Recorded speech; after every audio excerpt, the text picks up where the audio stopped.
Hi everyone! So after kong magpa-cancel ng BMBE, ay dumiretso kami doon sa may Plaridel Bypass, doon sa may BIR. Bago ka makapasok dyan kay Kuya Guard, ay mag-fill out ka muna ng details mo. Tapos pagpasok mo pa doon sa bandang kaliwa, doon ka bibigyan ng number at kung anong counter. Counter number 8, compliance section ako. Kasi una kong gagawin ay magpapa-CMS ako. Case monitoring system. Kasi baka mamaya meron na naman akong open case. Last year, nagpa-CMS ako, meron din akong open case kahit na na-file ko naman yon. Kasi pag mga open case na ganyan, may penalty yan. Kaya pinakita ko lang yung pinail ko. Meron akong printed nun. Tapos tinatakan lang nila, tapos sabi okay na daw yun. Kaya ngayon, January, sabi ko magpapa-CMS ako. Nung una, ayaw pa nga niyang i-CMS. Ang sabi niya, ganun din daw yun nung katulad nung nakaraan. Kahit na-file ko is naka-open case. Pero sabi ko, makita ko man na naka-open case siya, at least ngayon, maipapakita ko sa kanila na na-file ko yun. Matatatakan niya ngayon na meron akong na-file nun, so wala na akong iisipin. Sinabi ko na rin na para sa peace of mind ko kasi ayoko ng mga ganyang penalty.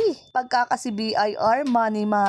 So ayun nga, tama nga ako, may open case ako. At lahat ng quarter ha, first, second, third. Tapos pinakita ko lang sa kanya, binigay ko sa kanya yung 3 form na na-file ko ngayon. After nga niyang matatakan yun, ay nakahinga ako ng maluwag. Diyos me. Bakit kasi gano'n na i-file naman pero lumalabas na open case? Kaya advice ko rin sa inyo na kung pupunta kayo ng January para mag-file ng inventory list, magpa-CMS na din kayo para panatag na kayo. Madali lang naman ang requirements sa CMS. Ipakita mo lang yung COR mo tapos yung ID mo. Sa RDO 25A to ha, hindi ko alam sa iba. Bakit kasi gano'n? Parehas naman na BIR pero minsan iba-iba ng requirements. Dapat may SOP para hindi naliligaw, di ba? Wala lang, comment ko lang. After ko nga magpa-CMS ay mag-a-update ako ng COR ko kasi hindi na ako BMBE. 8% na yung tax type ko. Sa next video ko is kung paano naman mag-update ng COR. Yun lang, sana nakatulong. Happy selling!